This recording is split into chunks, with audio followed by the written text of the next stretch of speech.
At 6 a.m., my wife was screaming my name, hysterical. I had changed every lock. Minutes later, her lover arrived with a crowbar. "I'm getting in to take the money." Then a deep voice behind me said, "Step aside, I'll handle this." And the door opened. What they saw next left them shaking. I'm glad to have you here. Follow my story until the end and comment the city you're watching from so I can see how far my story has reached. The sound hit me like a sledgehammer at exactly 6 in the morning.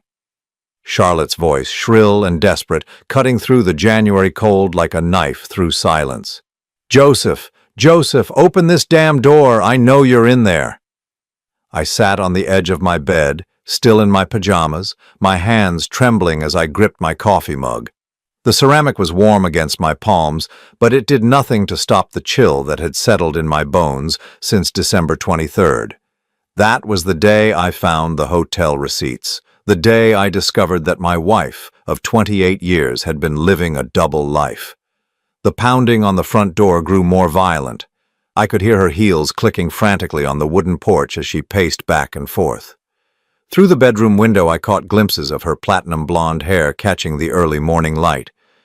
Even in her desperation, Charlotte managed to look put together. She always did. That's what had attracted me to her all those years ago when I was 28 and stupid enough to believe that love could conquer anything. "I have rights, Joseph. This is my house too. You can't just change the locks and pretend I don't exist." Rights. The word made my stomach turn. For 28 years I had given her everything. The house on Maple Street with its rose garden that she insisted on planting. The monthly allowance of $3,500 that she spent on designer clothes and spa treatments. The freedom to redecorate every room twice while I worked 16-hour days building my consulting business from nothing. I walked to the living room window and peered through the curtains. Charlotte was standing directly in front of the door now, her red coat a stark contrast against the white winter morning. Her breath formed small clouds in the frigid air as she continued her assault on my eardrums. "I know you can hear me. Don't you dare ignore me like some common stranger." Common stranger. If only she knew how accurately that described what she had become to me. The woman I had shared a bed with for nearly 3 decades was indeed a stranger. The real Charlotte had finally revealed herself in those hotel receipts, in the credit card statements I had overlooked for months, in the lies that I had been too blind to see. My phone buzzed on the coffee table. A text message from her. "Stop being childish. We need to talk about our finances. There are things you don't understand." Our finances. Another lie wrapped in possessive pronouns. There was no "our" anymore. Not since I discovered that she had been systematically draining our joint account to fund her affair. $50,000. Gone. Just like that.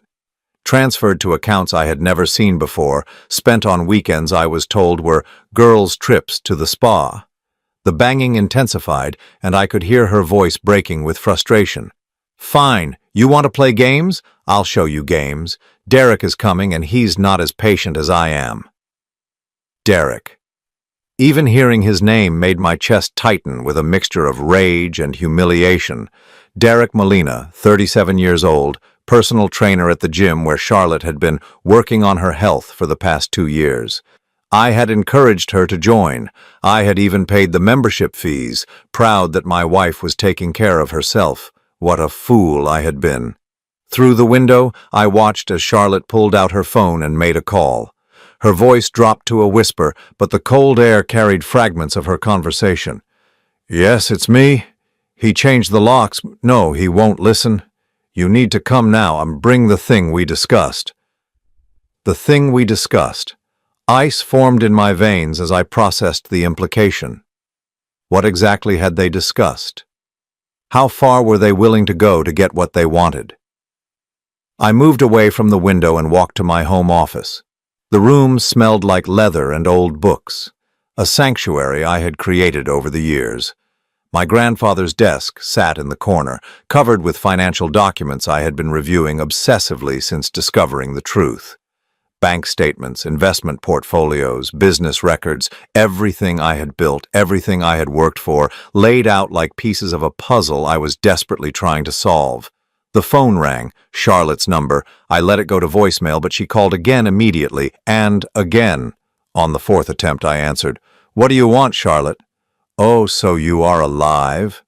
Her voice was saccharine sweet, the tone she used when she wanted something. "Honey, this is ridiculous. Come on, open the door and let's talk like adults." Adults don't steal $75,000 from their spouse's business account. The silence that followed was deafening. For a moment, I thought she might actually confess, might show some semblance of the woman I had fallen in love with decades ago. Instead, she laughed. "Is that what this is about? Joseph, you're being paranoid. That money was for our future, for investments that you would never approve of because you're too conservative, too afraid to take risks." "Investments in hotel rooms with your boyfriend?" Another pause, shorter this time. "Don't be crude. It doesn't suit you." I hung up and immediately blocked her number. The silence that followed was almost worse than her screaming. I could picture her standing on the porch, staring at her phone in disbelief. Charlotte wasn't used to being dismissed. In our marriage, she had always been the one who controlled the narrative, who decided when conversations began and ended. 20 minutes passed before she started yelling again, but this time her tone had shifted. Gone was the false sweetness, the pretense of a loving wife trying to reconcile with her husband. What remained was raw, ugly truth. "You think you're so much better than me, don't you? Sitting in there like some self-righteous victim. But let me tell you something, Joseph Mitchell. You were never enough for me. Not enough excitement, not enough passion, not enough anything." Each word felt like a physical blow. I pressed my back against the office door, sliding down until I was sitting on the hardwood floor. The woman I had cherished, protected, and provided for was systematically destroying every cherished memory we had ever shared. "Derek gives me things you never could. He makes me feel alive. He makes me feel like a woman instead of some forgotten housewife married to a boring businessman." I closed my eyes and tried to block out her voice, but it penetrated every corner of the house. She was shouting now, no longer caring who heard her. "I deserve better than this. I deserve better than you. I've wasted the best years of my life taking care of a man who can't even satisfy his own wife." The cruelty was breathtaking. 28 years of marriage reduced to a litany of complaints and insults. I thought about our wedding day, how radiant she had looked in her white dress, how she had promised to love me in sickness and in health for better or worse. Apparently, worse included discovering what kind of person she really was. A car door slammed outside, followed by heavy footsteps on the gravel driveway. Charlotte's voice immediately brightened. "Thank God you're here. He's lost his mind, Derek. He's locked me out of my own house." A man's voice responded, deeper and rougher than I expected. "Don't worry, baby. I'll handle this." I stood up slowly, my knees creaking in protest. At 56, I felt every year of my age, especially compared to Charlotte's young lover. Through the window, I could see him now, tall, muscular, wearing jeans and a leather jacket. Everything I wasn't. But as I watched Derek stride confidently toward my front door, something shifted inside me. The hurt and betrayal I had been carrying for weeks crystallized into something harder, something more focused. I wasn't the naive young man who had married Charlotte all those years ago. I was 56 years old, I had built a successful business from nothing, and I had survived challenges that would have broken weaker men. Charlotte and her boyfriend had made a serious miscalculation. They thought they were dealing with a victim. They had no idea they were about to meet a man who had finally stopped being afraid of losing what was never really his to begin with. The front door shuddered under what I assumed was Derek's fist. His voice boomed through the wood. "Open up, old man. We need to have a conversation." I walked calmly to the kitchen and poured myself another cup of coffee. Let them pound on the door. Let them scream and threaten and make fools of themselves. I had all the time in the world. After all, I was the only one with the keys. The sound of metal scraping against wood made my blood run cold. Through the kitchen window, I could see Derek walking back to his truck. a massive black pickup that looked like it belonged in a construction zone, not my quiet suburban neighborhood. When he returned, he was carrying something that made my stomach drop, a crowbar. "Joseph, this is your last chance." Charlotte's voice had taken on a hysterical edge. "Derek doesn't like to be kept waiting." I set my coffee cup down with deliberate calm and walked to the front hallway. The morning sunlight streaming through the stained glass panels cast colorful shadows on the hardwood floor, the same floor where Charlotte and I had danced on our 10th anniversary. The memory felt like it belonged to someone else's life. Derek's voice cut through the door like a blade. "Listen up, old man. I don't know what kind of game you think you're playing, but it ends now. Charlotte has every right to be in this house, and I'm here to make sure she gets what's coming to her." "What's coming to her?" The phrase made my jaw clench. I pressed my ear against the solid oak door, listening to their conversation on the other side. "How long do you think this will take?" Charlotte asked, and I could hear the nervousness creeping into her voice despite her earlier bravado. "Not long," Derek replied.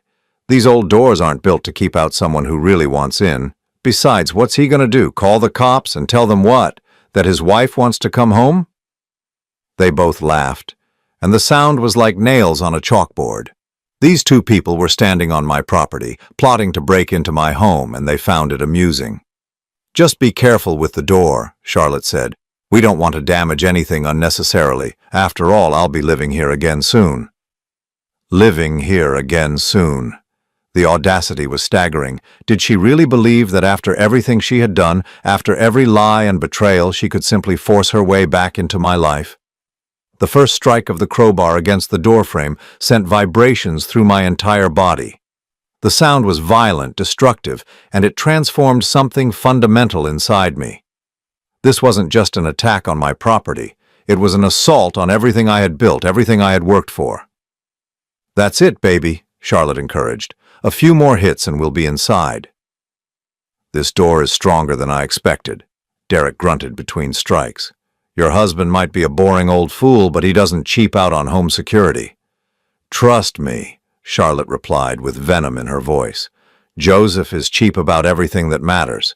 You should see how little he spends on me. $3,500 a month. Like I'm supposed to live like some suburban housewife on that kind of allowance. $3,500 a month. For allowance. I almost laughed at the absurdity.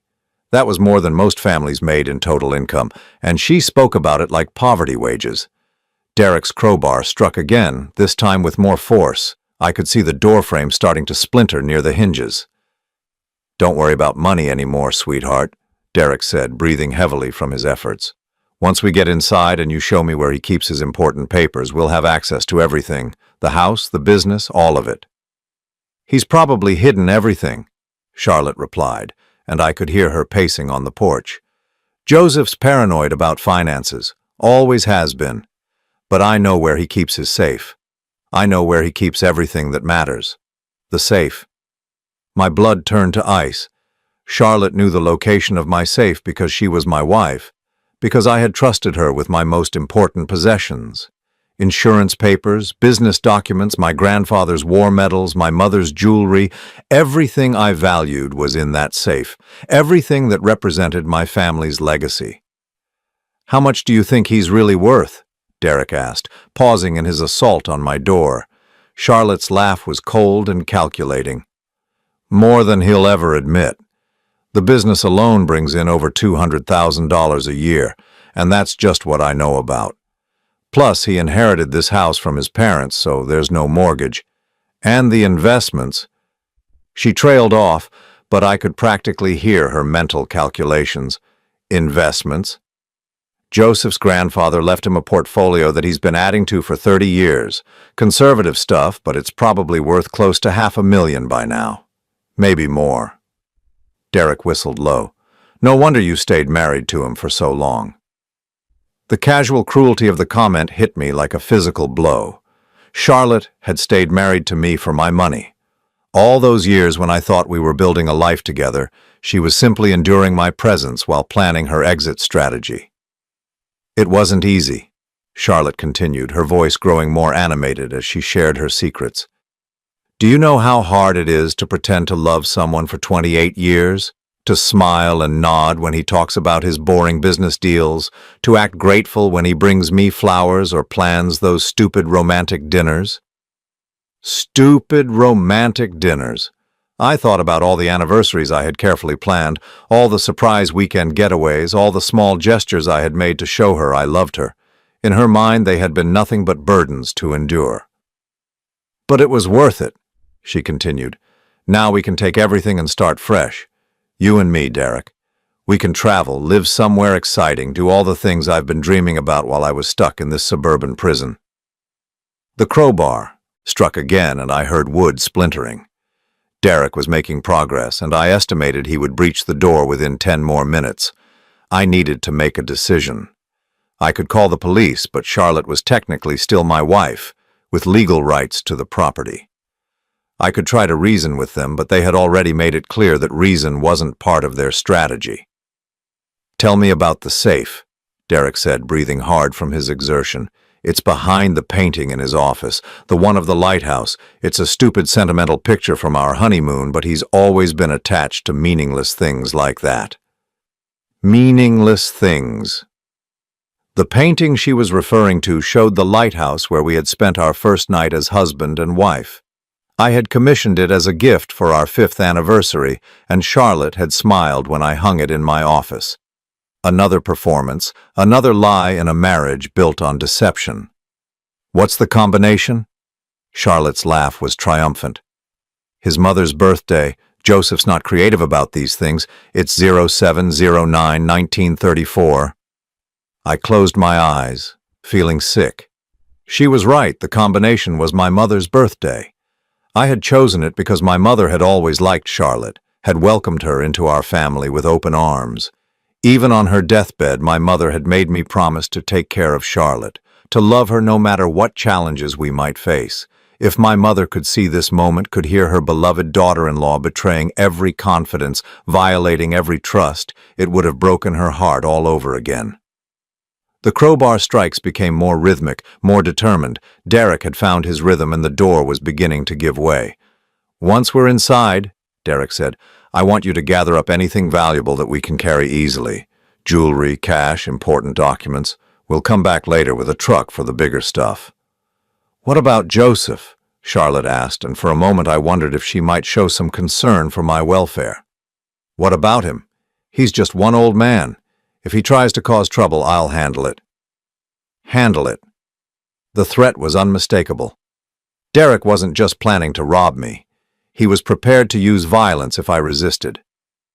I backed away from the door, my mind racing. These weren't desperate people acting on impulse. This was a calculated crime, planned and executed by 2 people who saw me as nothing more than an obstacle between them and my money. The irony wasn't lost on me. For months I had been paralyzed by the fear of losing Charlotte, terrified of the loneliness that divorce would bring. I had been willing to forgive almost anything to save our marriage. But listening to her casual cruelty, her complete lack of remorse or affection, I realized that I had been mourning something that had never really existed. The Charlotte I had loved was a fiction, a character she had played to gain access to my resources. The real Charlotte was standing on my porch, encouraging her lover to break into my home so they could steal everything I had worked for. Derek's crowbar struck the door again, and this time I heard the unmistakable sound of metal biting deep into wood. The door frame was failing. In a few more minutes they would be inside my home, taking everything that mattered to me.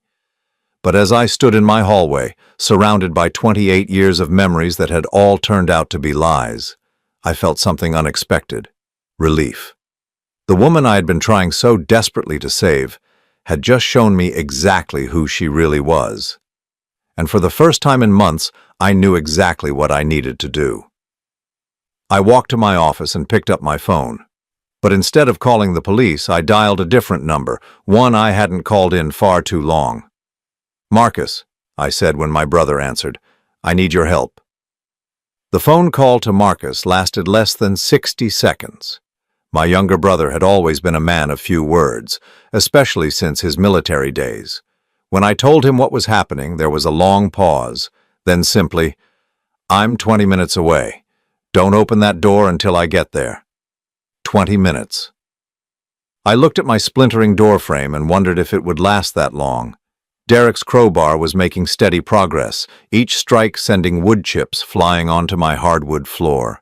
The sound had become almost rhythmic, like some twisted percussion section announcing the end of my old life. "Almost got it," Derek called out triumphantly. "This old door is tougher than I thought, but nothing I can't handle." Charlotte's voice was breathless with excitement.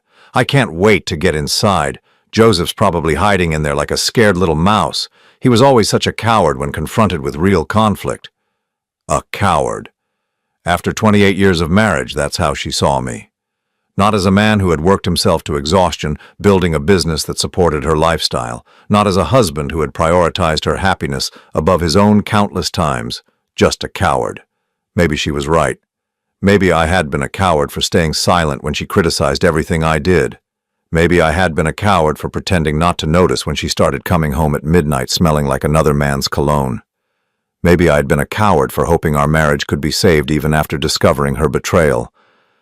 But I wasn't feeling like a coward anymore. I walked to my office and opened the safe behind the lighthouse painting, the same safe Charlotte had just described in detail to her lover. Inside, along with all my important documents, was something I hadn't touched in 15 years. My father's service revolver. He had carried it through 2 tours in Vietnam and had given it to me before he died, along with a simple piece of advice. "Some battles you can walk away from, son. Others you have to win." I checked the cylinder. Still loaded, just as I had left it. My father had taught me to always keep it ready, just in case. I had never imagined that "just in case" would involve my own wife and her lover attempting to rob me in broad daylight. The crowbar struck again, and this time I heard the distinctive sound of metal hitting metal. Derek had reached the deadbolt. It wouldn't be long now. "I think I've got it," he shouted. "Few more hits and we're in." I slipped the revolver into the waistband of my pants, covering it with my shirt. I wasn't planning to use it. I wasn't that kind of man. But having it there gave me a sense of control I hadn't felt in months. The minutes crawled by like hours. I found myself pacing between the kitchen and the living room, checking the time obsessively. 18 minutes since I had called Marcus. 17 minutes, 16. Through the window, I could see neighbors beginning to notice the commotion. Mrs. Henderson from across the street was standing on her porch, phone in hand. Mr. Peterson had come out of his garage and was watching the scene unfold. Part of me felt embarrassed that my private humiliation was becoming a neighborhood spectacle, but mostly I felt grateful that there were witnesses to whatever was about to happen. The crowbar struck again, and I heard a different sound, the metallic click of the deadbolt finally giving way. "Got it!" Derek yelled. "We're in." But as he spoke, I heard something else, the low rumble of a diesel engine coming down Maple Street at high speed. Through the front window, I caught sight of a black Chevy Silverado taking the corner fast enough to make the tires squeal. Marcus.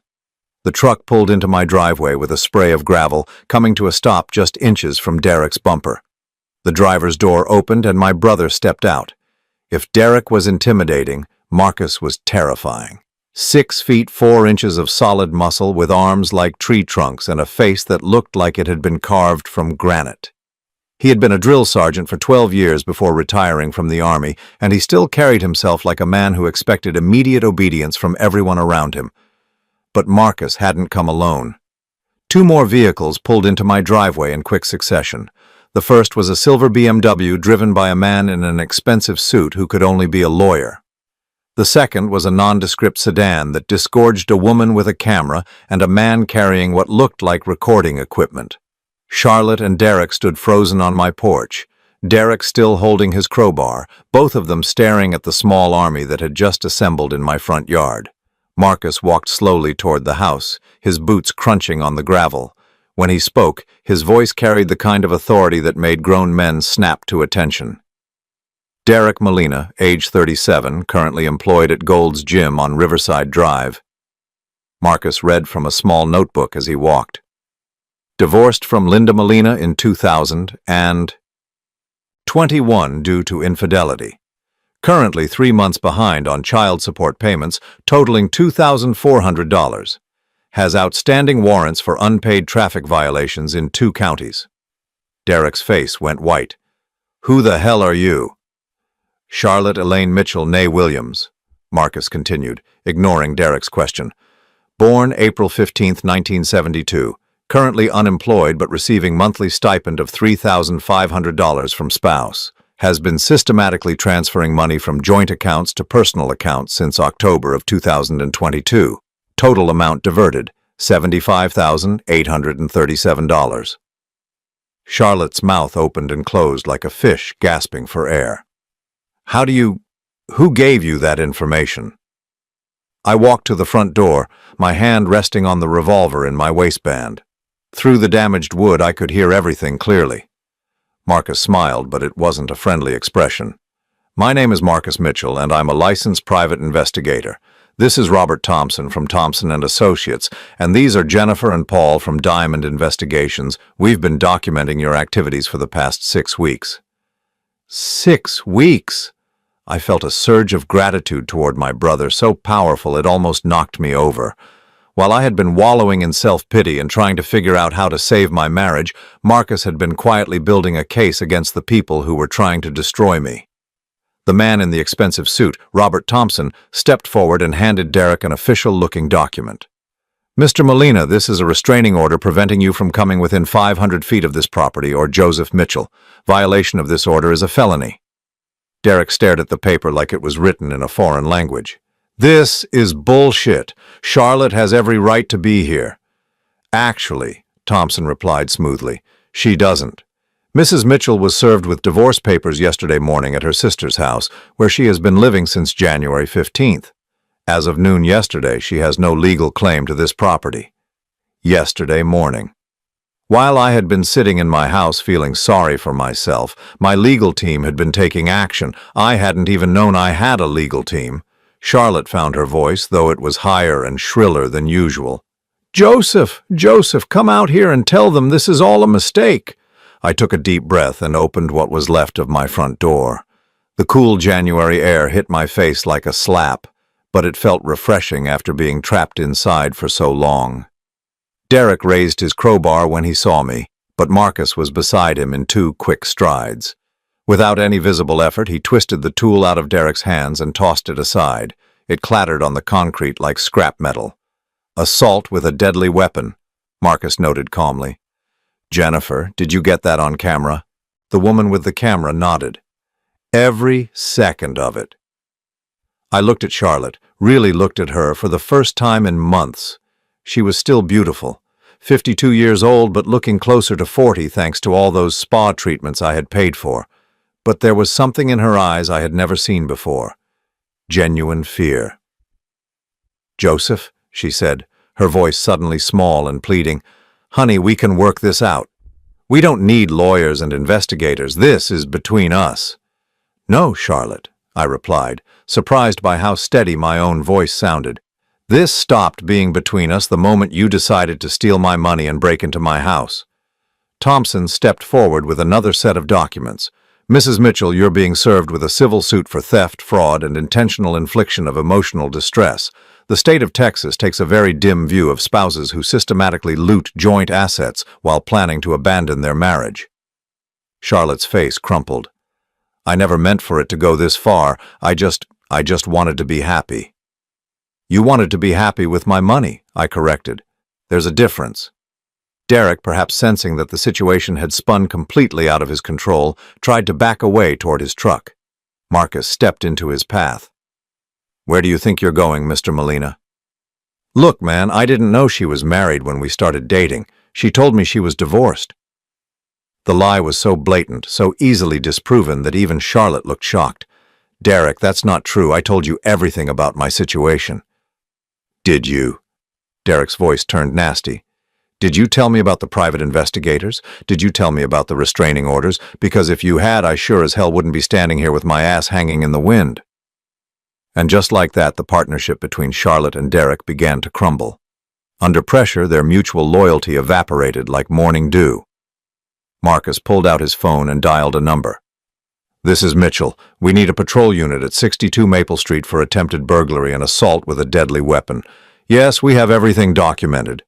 2 suspects, 1 male, 1 female. As I listened to my brother coordinate with the police, I felt something I hadn't experienced in years, the sensation of being protected. For so long I had been the protector of Charlotte, of our marriage, of the illusion that everything was fine. But now, for the first time in decades, someone was protecting me. The sound of sirens in the distance grew louder, and Charlotte's composure finally shattered completely.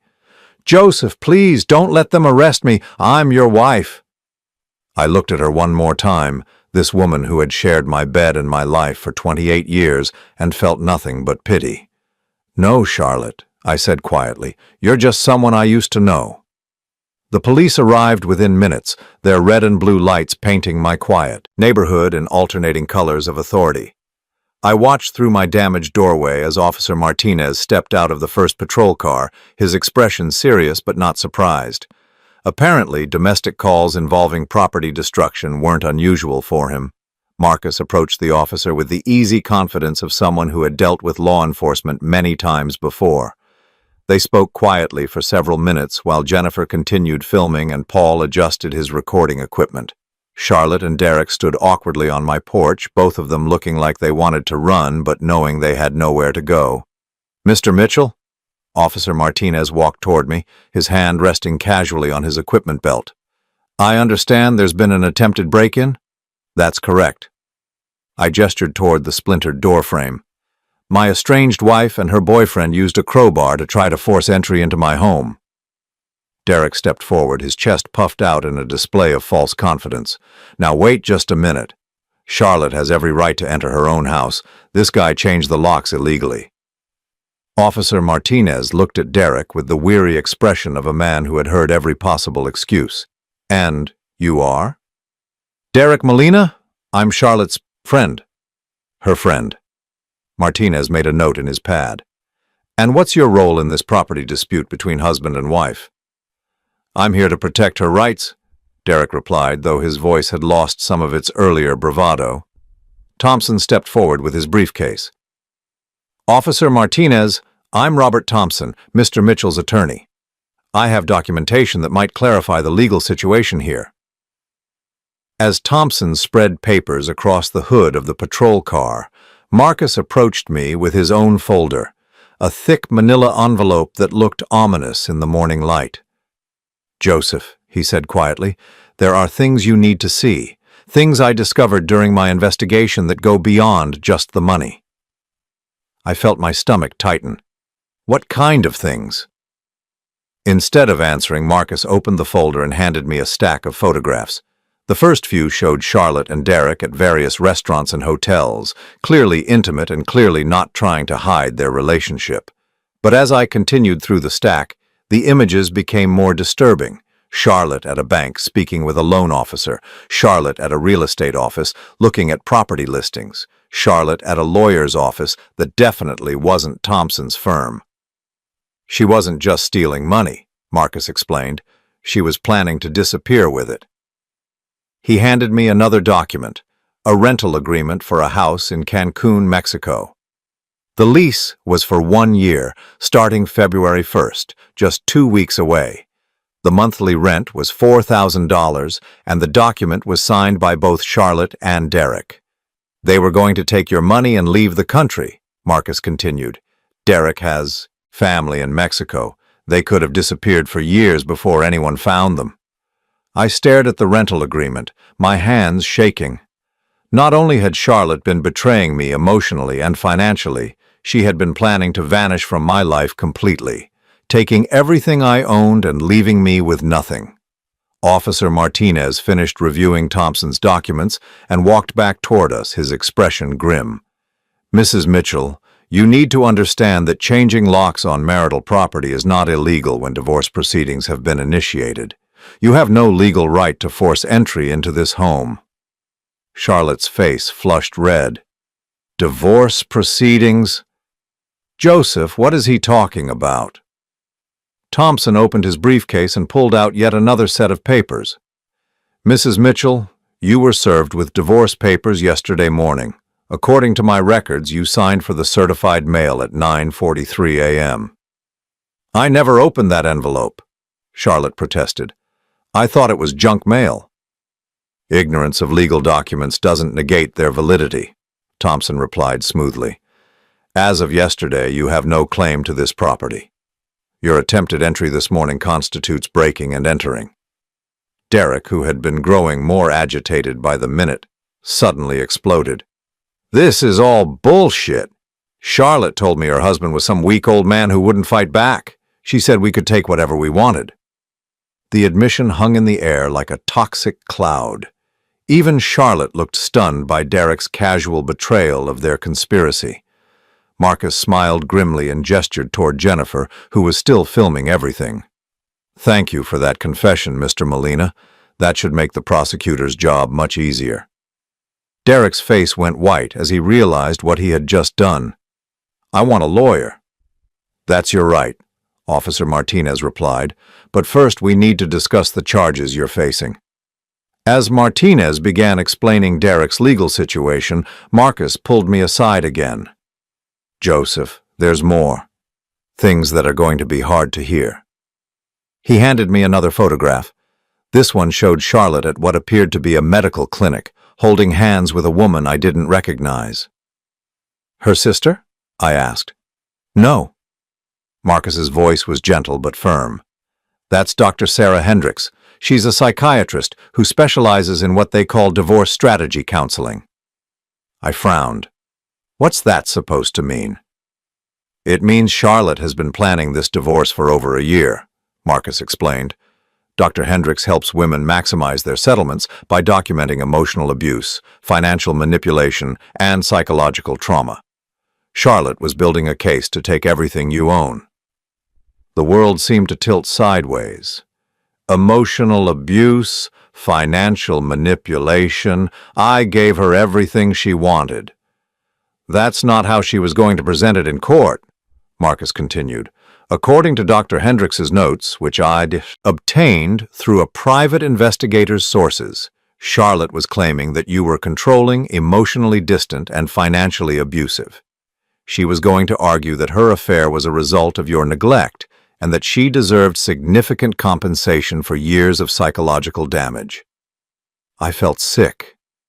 While I had been agonizing over how to save our marriage, Charlotte had been systematically building a case to destroy me. Every conversation, every argument, every moment of tension had been potential ammunition for her legal assault. There's more, Marcus said, handing me another document. She took out a life insurance policy on you 6 months ago, $500,000 with herself as the sole beneficiary. The implications hit me like a physical blow. She was planning. I don't know what she was planning, Marcus interrupted. But the timing is suspicious. Most people don't increase their spouse's life insurance while planning a divorce unless they have a specific reason. I looked across the yard at Charlotte, who was now crying openly as Officer Martinez explained her legal situation. This woman, who I had loved and trusted for nearly 3 decades, had been systematically planning my financial and possibly physical destruction. Thompson approached us with another set of documents. Joseph, I need you to look at these bank records. We've traced the money Charlotte stole, and the pattern is more complex than we initially thought. The bank statements showed a series of transfers that began 18 months ago, long before I had suspected anything was wrong. Small amounts at first, just a few $100s here and there, then larger sums, always timed to coincide with business payments that would mask their absence. But the most damaging evidence was a series of emails between Charlotte and Derek that my investigative team had recovered from her phone. In them, she detailed my daily routines, my business schedule, and even my health issues. She had been feeding Derek information about my life, my vulnerabilities, and my assets. One email, dated just 3 weeks ago, made my blood run cold. Joseph's been having chest pains again but won't see a doctor. His pride won't let him admit he's getting old. If something were to happen to him, the life insurance would take care of everything. We wouldn't have to worry about the divorce at all. I read the email 3 times, each reading making me more nauseated than the last. Charlotte wasn't just planning to leave me. She was hoping I would die. Marcus placed a hand on my shoulder. Joseph, I know this is overwhelming, but you need to understand the full scope of what we're dealing with. Charlotte and Derek weren't just having an affair. They were planning a complex financial crime, and possibly worse. Officer Martinez walked back toward us, his expression grave. Mr. Mitchell, based on the evidence your attorney has provided, I'm placing Mrs. Mitchell under arrest for theft, fraud, and conspiracy to commit burglary. Mr. Molina is being charged with attempted burglary, assault with a deadly weapon, and conspiracy. Charlotte's sobs became hysterical as Martinez approached her with handcuffs. Joseph, please, don't let them arrest me. I'm sorry, I made mistakes, but I still love you. Still love me. After everything I had learned in the past hour, those words felt like another knife in my chest. Derek, meanwhile, had completely abandoned any pretense of loyalty to Charlotte. Officer, I want to make a deal. I can tell you everything about her plans. She's been manipulating me just like she manipulated her husband. The betrayal was swift and complete. Under pressure, their partnership had dissolved into mutual accusations and desperate self-preservation. As I watched the woman I had married being placed in handcuffs, I felt a strange mixture of emotions. Sadness for the loss of what I had thought was love. Anger at the depth of her deception. But underneath it all, something unexpected. Relief. For months I had been torturing myself with questions about what I had done wrong, how I had failed as a husband, why I hadn't been enough for Charlotte. Now I knew the truth. I hadn't failed, I had been targeted. Charlotte hadn't left me for love, she had been running a long-term con. Thompson approached me with a final document. Joseph, this is an emergency restraining order preventing Charlotte from accessing any of your assets or properties. It also freezes her bank accounts pending the outcome of the criminal investigation. I signed the papers with a steady hand, watching as the patrol cars pulled away with Charlotte and Derek in custody. The neighborhood gradually returned to normal, though I could see curtains twitching in several windows as my neighbors tried to process what they had witnessed. Marcus put his arm around my shoulders as we watched the cars disappear down Maple Street. It's over, Joseph, he said quietly. The worst part is over. I looked at my damaged front door, at the wood chips scattered across my porch, at the evidence of violence that would need to be repaired. But for the first time in months, I felt something approaching peace. No, I replied, surprising myself with the certainty in my voice. It's not over, it's just beginning. The phone call came at 2 in the afternoon, just as I was meeting with a contractor about repairing my front door. The number was blocked, but something told me I should answer it. Joseph? Charlotte's voice was barely above a whisper, strained and desperate. Joseph, please, I need to talk to you. I excused myself from the contractor and walked into my office. Charlotte, you're not supposed to contact me. The restraining order. I'm allowed one phone call for legal matters, she interrupted. Joseph, you have to listen to me. Derek lied to you about everything. Despite myself, I felt a flicker of curiosity. What do you mean? He told the police things that aren't true. He's trying to make it look like everything was my idea, like I forced him to help me. But Joseph, that's not what happened. I sat down heavily in my grandfather's chair. Then tell me, what did happen? There was a long pause, filled only by the sound of Charlotte's ragged breathing. When she spoke again, her voice was different, smaller, more vulnerable than I had heard it in years. Derek approached me at the gym 18 months ago, not the other way around. He said he could tell I was unhappy, that I deserved better than what I had. He was so charming, so attentive. He made me feel special in a way I hadn't felt in years. I closed my eyes, remembering how Charlotte had suddenly become interested in fitness, how she had started spending hours at the gym every day. At first it was just emotional, she continued.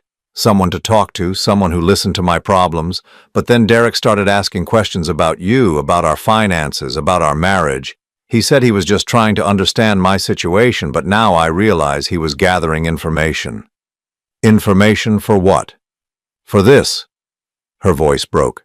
Joseph, Derek has done this before. The police told me today there are 3 other women in the past 5 years. Women with wealthy husbands. Women he seduced and convinced to help him steal money. The revelation hit me like a punch to the gut. You're telling me you were just another Mark? Charlotte sobbed openly now. I thought he loved me. I thought he wanted to build a life with me.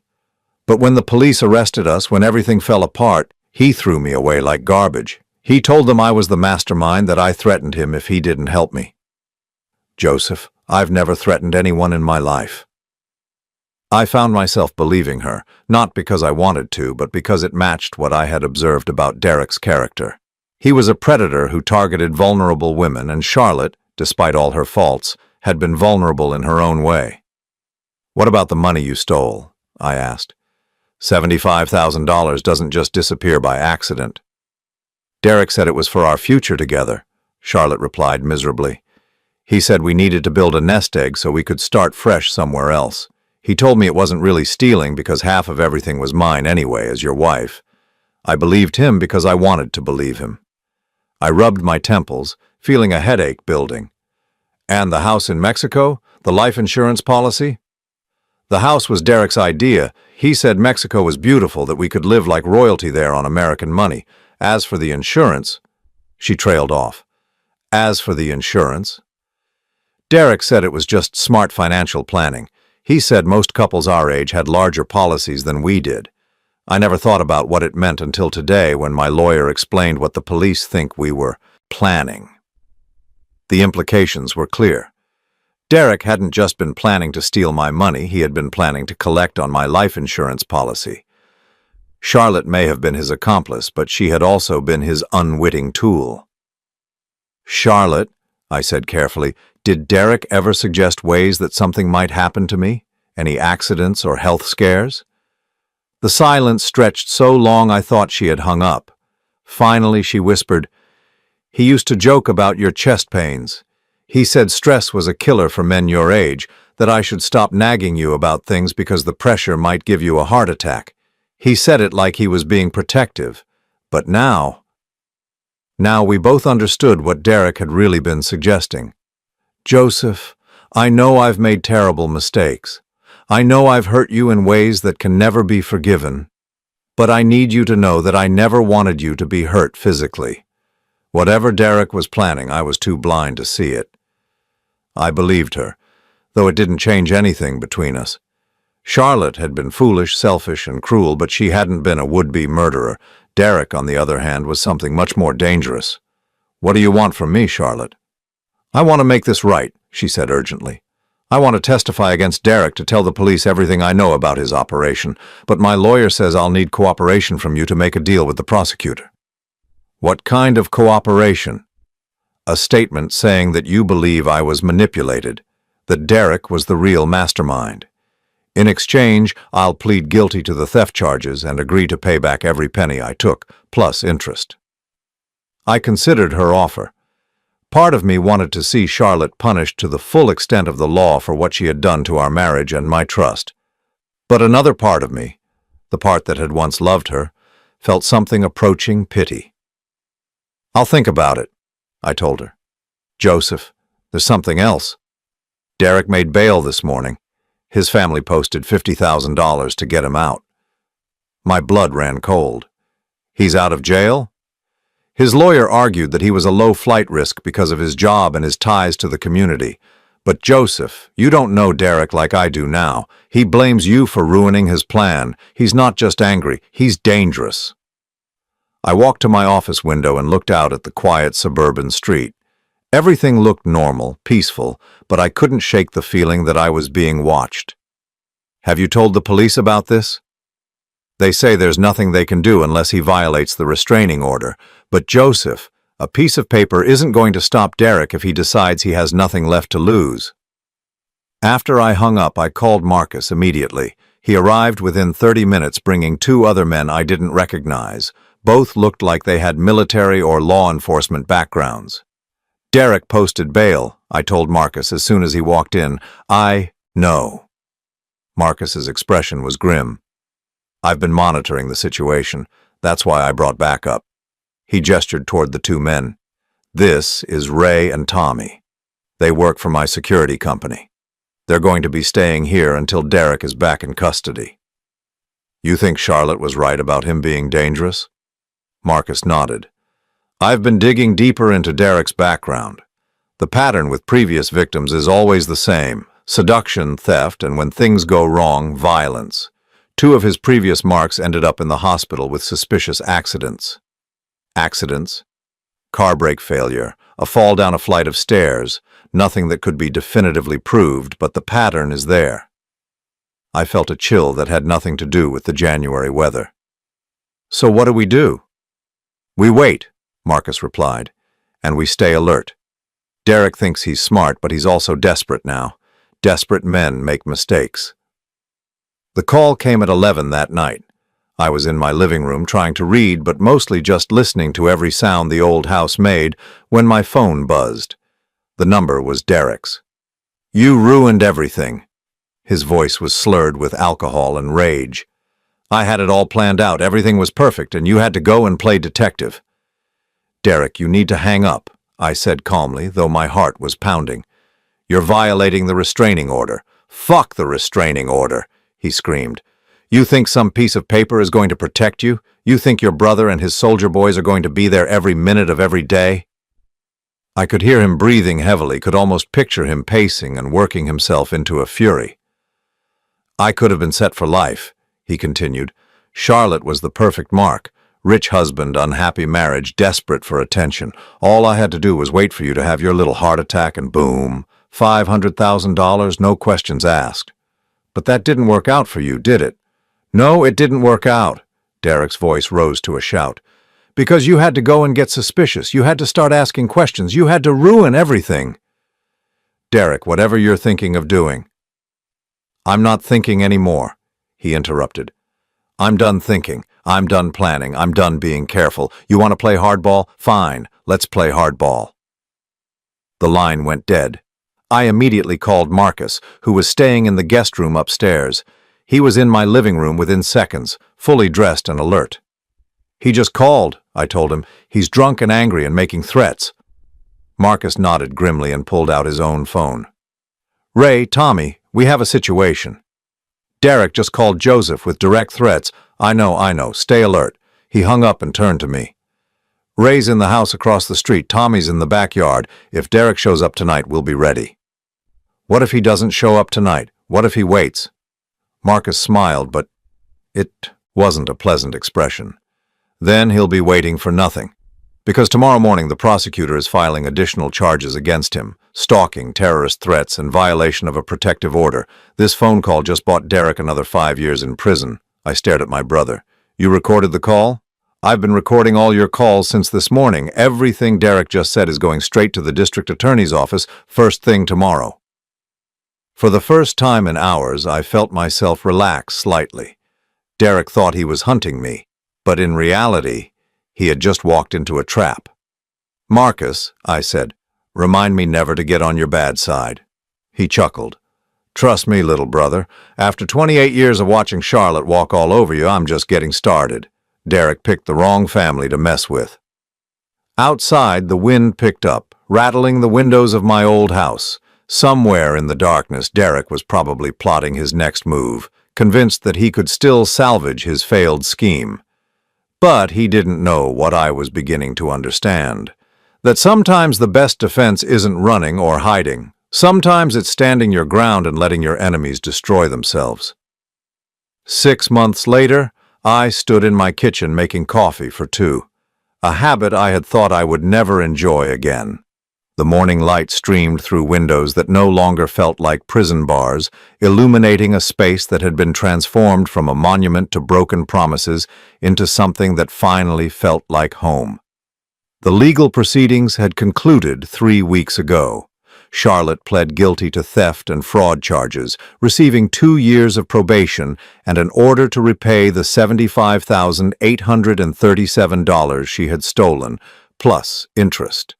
Her cooperation in the case against Derek had been valuable enough to keep her out of prison, though she would be working at a department store for years to come to meet her restitution obligations. Derek hadn't been so fortunate. The additional charges from his threatening phone call, combined with evidence of his pattern of victimizing other women, had earned him a sentence of 12 years in federal prison. His parole officer had informed me that Derek would likely serve at least 8 years before becoming eligible for release. But the real transformation hadn't happened in the courtroom. It had happened right here, in this house that had once felt like a mausoleum of memories. "Good morning," Elena said as she padded into the kitchen in her slippers, her gray hair still tousled from sleep.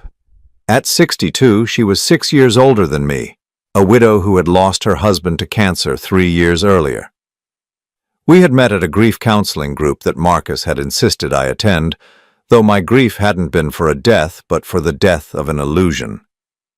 "Coffee's almost ready," I replied, wrapping my arms around her from behind as she looked out at the garden. "The roses are coming along nicely." Elena had helped me redesign the garden completely, removing the elaborate rose bushes that Charlotte had insisted on and replacing them with simple, hardy perennials that required less maintenance but provided more genuine beauty. It was a perfect metaphor for how I was rebuilding my life. Less pretentious, more authentic. "Joseph," Elena said softly, leaning back against my chest, "are you happy?" It was a question she asked me regularly, not out of insecurity but from genuine concern. Elena understood that healing from betrayal was a process, not an event. "I am," I replied, and for the first time in years, I meant it completely. The doorbell rang, and I knew without looking that it would be Marcus. He had made it a habit to stop by every few weeks, ostensibly to check on security matters, but really to make sure I was adjusting well to my new life. "Morning, Joseph. Elena." Marcus accepted a cup of coffee and settled into his usual chair at the kitchen table. "Thought you'd want to know. Derek was transferred to federal prison in Colorado yesterday." I nodded, feeling neither satisfaction nor regret. Derek was no longer my concern. "And Charlotte?" "Started her new job at Macy's last week. Department store sales associate, $8.50 an hour. It'll take her about 15 years to pay back what she owes you." Elena squeezed my hand. "Do you feel sorry for her?" I considered the question carefully. "I feel sorry for the woman I thought I married," I said finally. "But that woman never really existed. The real Charlotte made her choices, and now she's living with the consequences." Marcus smiled approvingly. "That's the healthiest attitude I've heard from you in 30 years. After Marcus left, Elena and I took our morning walk through the neighborhood. The same neighbors who had witnessed my humiliation 6 months ago now greeted us warmly, and more than one had commented on how much better I looked. I had lost 20 pounds, started exercising regularly, and found a peace that had been missing from my life for years. "I have something to tell you," Elena said as we reached the corner where Maple Street intersected with Oak Avenue. I felt a familiar flutter of anxiety. In my experience, conversations that began with those words rarely ended well. Elena must have seen my expression because she laughed. "It's good news, Joseph. My daughter called last night. She wants to meet you." Elena's daughter lived in California with her own family. We had been dating for 4 months, but I hadn't met any of Elena's relatives yet. The fact that her daughter wanted to meet me felt significant. "What did you tell her about me?" "I told her that you're a good man who deserves to be happy," Elena replied simply. "I told her that you treat me with respect and kindness and that I'm grateful every day that I found you. Found me, not saved me, not rescued me, not fixed me. Found me." It was a distinction that mattered more than Elena probably realized. That afternoon, I did something I hadn't done in months. I drove past my old office building. The consulting business I had built over 25 years was now in capable hands. Marcus had helped me find a management team to run the day-to-day operations while I served as a silent partner, collecting dividends but no longer tied to the 16-hour workdays that had consumed my life during my marriage. My phone rang as I sat in the parking lot, looking up at the building where I had spent so many years. The number was unlisted, but something prompted me to answer. "Joseph, it's Charlotte." I should have hung up immediately. The restraining order was still in effect and she wasn't supposed to contact me, but something in her voice, a quality I couldn't identify, made me stay on the line. "What do you want, Charlotte?" "I wanted to apologize," she said quietly. "I know it doesn't change anything, and I know you probably don't want to hear from me, but I needed to say it." I waited, saying nothing. "I was watching you and Elena at the grocery store last week," she continued. "You looked happy, really happy, and I realized that I never made you look like that, not once in 28 years. The admission was so honest, so devoid of self-pity or manipulation, that it caught me off guard. Charlotte, you're violating the restraining order by calling me. I know this is the last time. I just wanted you to know that I understand now what Derek was doing to me, and I understand what I was doing to you. I was never a good wife to you, Joseph. You deserved better." She hung up before I could respond. I sat in my car for a long time, processing the conversation. For months I had fantasized about Charlotte calling to apologize, to admit her mistakes, to beg for forgiveness. Now that it had actually happened, I felt nothing but a kind of distant sadness, not for what we had lost, but for what we had never really had to begin with. That evening, Elena and I cooked dinner together, something Charlotte had never enjoyed doing. We talked about Elena's plans to visit her daughter, about a trip we were considering to Italy, about small, everyday things that somehow felt profound in their simplicity. "I got divorce papers in the mail today," I told her as we cleaned up after dinner. Elena nodded. "How do you feel about it?" "Free," I replied without hesitation. Later that night, as Elena slept beside me in what had once been the bed I shared with Charlotte, I found myself thinking about the journey that had brought me to this moment. 6 months ago, I had been a broken man, devastated by betrayal and convinced that my life was over. I had been ready to forgive almost anything to avoid being alone. But solitude, I had learned, was not the same thing as loneliness. In the months between Charlotte's arrest and meeting Elena, I had rediscovered parts of myself that had been buried for years. I had remembered what it felt like to make decisions based on my own preferences rather than someone else's demands. I had learned the difference between being needed and being used. Most importantly, I had learned that love, real love, wasn't about desperation or dependency. It was about two whole people choosing to build something together, not one person completing the other. My phone buzzed with a text message from Marcus. "Saw the news about your divorce being finalized. Congratulations, brother. Mom and Dad would be proud of who you've become." I smiled and turned off the phone. Outside, a gentle rain began to fall, the kind of soft spring rain that made everything green and new again. For the first time in decades, I fell asleep not worrying about tomorrow, not planning how to fix someone else's problems, not walking on eggshells to avoid conflict. I fell asleep simply content to be exactly who I was, exactly where I was, with someone who loved me, not for what I could provide, but for who I had chosen to become. The old Joseph, the one who had been willing to sacrifice his dignity for the illusion of love, was gone. The man who had emerged from that betrayal was stronger, wiser, and finally genuinely happy. 6 months later, Elena and I were married in a small ceremony in my backyard, surrounded by the perennial garden we had planted together. Marcus walked Elena down the aisle, and her daughter served as matron of honor. It was simple, honest, and perfect. As we exchanged vows under the same oak tree where Charlotte had once planned elaborate parties that were really performances, I felt a profound sense of completion. Not because I had found someone to complete me, but because I had finally learned to complete myself. The house on Maple Street still stood, but it was no longer a museum of broken dreams. It was a home where two people who had survived their own storms had chosen to weather whatever came next together. And for the first time in my 56 years, that was more than enough. It was everything.